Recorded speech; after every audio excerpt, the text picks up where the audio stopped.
تو آپ بھی تو یہ کام کر رہے ہیں، آپ کام یہ تو نہیں کر رہے. اگر آپ نے یہ کام کر لیا تو 3 نسلوں تک آپ کے کوئی عالم پیدا نہیں ہو سکتا. 3 نسلوں تک جناب برا، 3 نسلوں تک اللہ تبارک و تعالیٰ تمہاری 3 نسلوں کو علم دین سے محروم رکھے گا. کیا کام ہے یہ جو چوراہوں پر بیٹھ کر دیکھو امام آ رہا ہے، سلام کرے گا یا نہیں کرے گا؟ تیرے باپ کا نوکر ہے امام جو تجھے سلام کرے گا؟ نہیں کرتا وہ. بھائی چلو وہ نیکی کا کام ہے، کرے گا تو نیکی ملے گی. اگر وہ نہ کرے تو اس میں برائیاں ڈھونڈ. جو گاؤں کا سب سے کمتر انسان ہوتا ہے، اور باقی میں معافی چاہ کے یہ بات اگر کہوں کہ گاؤں کا جو سب سے سڑا گلا انسان ہوتا ہے وہ بھی امام کے اوپر آ کے انگلی اٹھاتا ہے. امام تیرا نوکر ہے، یہ امام تیرے باپ کا نوکر ہے، تو اس کو کیا دیتا ہے؟ 6000.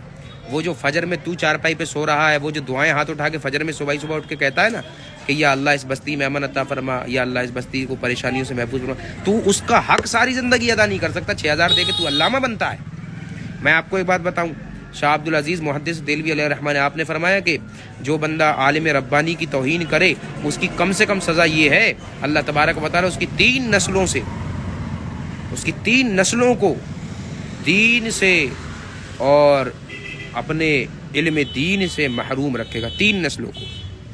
وہ جی علم دین نہیں، میری نسل میں تایا بھی ایسے ہی تھے، تو چاچا بھی، تو چچیرا بھی، ہونا ہی ایسا تھا، ہونا ہی ایسا تھا. تو کیا نہیں کیا تو نے؟ امام تیرے باپ کا نوکر نہیں. لوگ کہتے ہیں وہ امام اچھے کپڑے پہن لے، تو امام اچھے کپڑے کیوں نہیں پہن سکتا؟ بھائی مجھے بتا، امام کے پاس